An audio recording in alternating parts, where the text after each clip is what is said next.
أهلا بيكم في مطبخ سلوى جودة. أرجو الاشتراك في قناتي وتفعيل الجرس، وما تنسوش اللايك والشير وتعليقاتكم الجميلة. وتعالوا نشوف وصفة النهاردة. ايه رأيكم في حتة الجبنة القديمة الهايلة دي؟ الجبنة دي طعمها تحفة تحفة تحفة، طعمها جميل، ولادي بياكلوها بالمعلقة من جمالها، تحفة. لو عندك بقى شوية مش كده في قعر البرطمان بتاع الجبنة والجبنة خلصت، يلا بينا نعمل أجمل جبنة قديمة وأجمل مش من مطبخ سلوى جودة. بسم الله الرحمن الرحيم وبه نستعين. اللهم صل وسلم وبارك على نبينا محمد. اللهم اجعل يومنا عطر بذكر الله. أهلا بيكم حبايبي، يا رب تكونوا كلكم بخير وفي أحسن حال. مش قادرة أقول لكم على جمال الجبنة دي، والله تحفة تحفة، وأجمل من أي جبنة اشتريتها، ونضيفة وعاملينها على ايدينا، وهقول لك كل تكتها، وفيها أسرار جديدة محدش قالها لكم قبل كده.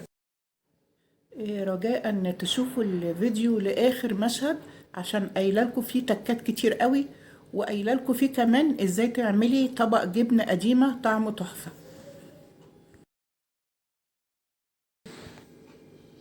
حبايبي، ما تبخلوش عليا باللايك والتعليقات. هي الخطوات دي اللي بتنجح لي القناه وترفعها لي. اللايك والشير والاشتراك في القناه وتفعيل الجرس. وبشكر كل حبايبي اللي بيدخلوا يعلقوا لي ويعملوا لي لايك، وحبايبي اللي بيشاهدوا الفيديو وبيخرجوا. أرجوكم ما تنسونيش في التعليق وفي اللايك، ما تبخلوش عليا. القناة محتاجة دعم كبير قوي، وأتمنى إن هي تكبر وتنجح بيكم. معايا هنا 2 كيلو جبنة قريش. الجبنة القريش أنا بشتريها من الستات الريفيات اللي بيفرشهم، بيجيبوا الخامات بتاعهم من الأرياف ويجيبوها هنا. هي دي أجمل جبنة، وبتبقى فيها علامة الحصيرة. الجبنة اللي بتبقى مغلفة في السلوفان دي مش بتبقى مصانع، مش حلوة. ضروري تكون الجبنة الفلاحي بتاعتنا اللي بتتعمل في الأرياف. وطعمها على فكرة بيبقى باين أكنك كده بتشربي لبن حليب، طعمها بيبقى جميل. جبت 2 كيلو وغسلتهم وحطيتهم في المصفى تصفوا، وجهزت بقى طبق كده فيه 4 معالق ملح ومعلقتين شطة حراقة.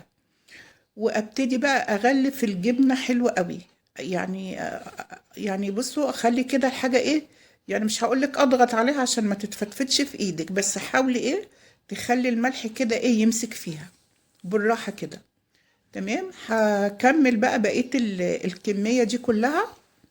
كده انا خلصت الجبنة، غلفتها كلها، واحط تحت منها طبق يكون يعني تكون المصفى مرفوعة عنه، ما يكونش المصفى نازلة في قلب الطبق عشان الشرش اللي هينزل. وانا حطيتها في التلاجة. كنا في الصيف، انا عاملة الجبنة دي من الصيف، كنا في الحر بقى وشلتها في التلاجة. سبتها حوالي 3-4 ايام. لما تحطي ايدك على الجبنة وتلاقيها حجرت نشفت خالص، وبعد كده الشرش اللي هينزل هنغليه ونسيبه لما يبرد خالص. هنحطه برضو في مكونات المش. واجي بقى هنا جهزت المكونات بتاعتي، ومعايا برطمان مغسول ومتجفف خالص، ما ينفعش يكون فيه نقطة مية. المية بتخلي الجبنة تدوب. اجهز بقى احط الجبنة جوه البرطمان. شايفين ناشفة ازاي؟ بخبطها اهو بس الصوت مش طالع، ناشفة خالص. سمعتيها اهي. واحطها بقى جوه البرطمان بتاعي.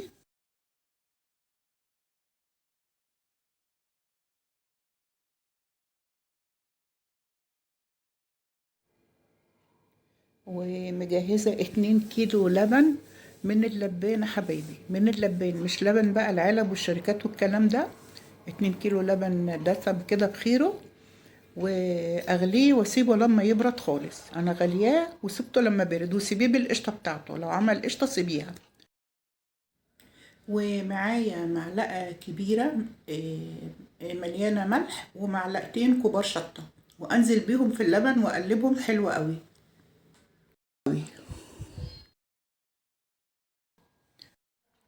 ضروري تكون الشطة حراقة عشان هذه اللي بتحفظ لي المش. ومعايا بقى الخميرة بتاعتي اهي، دي اهم خطوة في الوصفة كلها. خميرة المش اللي كانت عندي دي اهم حاجة، وصفيتها بقى من الحاجات اللي كانت فيها. انتوا عارفين بواقي الجبنة والفلفل، وساعات بيبقى فيها قشر برتقان، كل ده صفيته. هحطه بقى كده على ايه، على المش الصافي بس، واقلبه بقى كده. وهاخد الشرش بتاع الجبنه اللي انا غليته، هدوب فيه برضو شويه الحاجات دول، لان المش ده الخميره بتاعتي اللي هتظبط لي الجبنه. يعني سر جمال الجبنه من الخميره دي، فما تفرطيش فيها باي حاجه. بقلب بقى كده المكونات بتاعتي.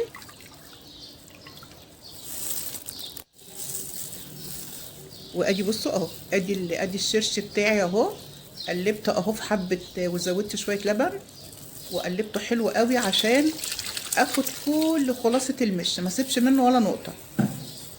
لان لو ما عندكيش المش ده هتعملي مرتة وهتعملي لبن وهتحطي قشطه وموضوع. لا، هو اللي ده وفر علينا كل ده، حبه المش دول. وكل ما الجبنه تخلص نحتفظ بالمش تاني ونعمل تاني. وانزل بقى بالخليط بتاعي اهو. هقولك على تكات دلوقتي مش هتلاقيها في اي حته. نزلت بقى بالمكونات بتاعتي اهي. معايا بقى هنا مجهزة فلفل أحمر حراق، وترمس مر. ضروري الترمس يكون مر، عشان ده مادة حافظة من الدود، ميخليش برضو المش يدود. ده بديل للدنكار. في حاجة بتتباع عند العطار اسمها دنكار، بيتلف كده صورة في شاشة صغيرة وبيتحط. الأفضل منه الترمس. ممكن بقى تحطي 10 حبايات، 20 يعني براحتك. هو على فكرة بيبقى حلو، الولاد بيحبوا يقزقزوه كده في البش، بيبقى طعمه حلو قوي على فكرة. بس كده. وقفلت بقى البرطمان بتاعي واشيله. المفاجأة بقى اللي انا مجهزاها لك النهاردة، العسل الاسود. العسل الاسود بعد حوالي شهرين كده فتحت عليه، لقيته من فوق عامل طبقة سميكة قوي.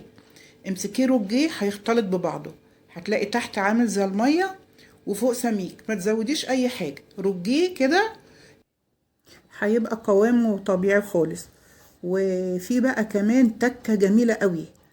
كل ما بسيح حتة سمنة بلدي باخد المرتة احطها مع المش، بتخليه تحفة. وبتسويه بسرعة، بتخلي الجبنة دايبة، بتسيح الجبنة. المرتة دي ليها تأثير خطير خطير خطير على جبنة المش. تمام كده. يبقى كل ما يكون عندك حتة مرتة من سمنة بلدي حطيها. وزي ما قلت لكم، نزلت بفنجان كبير مليان عسل اسود، بيخلي المش لونه يحمر، بيديله لون وبيبقى طعمه تحفة. جربوا انتوا تعرفوا الجبنة القديمة اللي عندي بجد طعمها وهم. والمش بيقعد حوالي 4 شهور الجبنة القديمة عشان تاكلي منها. والجبنة القديمة كل ما بتقعد عندك كل ما بتعتق وبتبقى أجمل. بجد بتبقى تحفة. كل ما بيقعد المش بيقعد بالسنين ما يجرالوش أي حاجة. أهم حاجة ما تحطيش فيه المعلقة تكون فيها مية. لما تيجي طلعي كده بمغرفة تكون ناشفة ومتجففة خالص. ولو عندك بقى قشرة يوسف حطي، قشرة برتقانة حطي، فلفل حراق حطي. كل ده بيخلي طعمه جميل. ولو عايزة بقى تاكلي أجمل طبق جبنة قديمة، خدي حتة جبنة قديمة، حبة مش اهرسيهم بالشوكة، وهاتي علبة زبادي بلدي من اللبان، وحبة طحينة وحبة زيت نباتي، واهرسيهم كلهم في بعض. اخفقيهم كده كلهم في بعض، وقطعي بقى خيار وطماطم وفلفل رومي لو عندك، وقلبي كله ببعضه. هتاكلي اجمل طبق جبنه قديمه. وبنقضي بيهم كده يعني وجبه كده في اخر الشهر، مع حبه بطاطس محمرين مع شويه بدنجان. بتبقى اكله تحفه تحفه تحفه بجد، بتبقى اكله جميله قوي. كده انا قلت لكم كل تكات الجبنه. يا رب الوصفه الجميله دي تعجبكم، ارجو انكم كنتوا تجربوها وتقولوا لي رايكم. استودعكم الله، واشوفكم على خير في وصفه جديده من مطبخ سلوى جوده.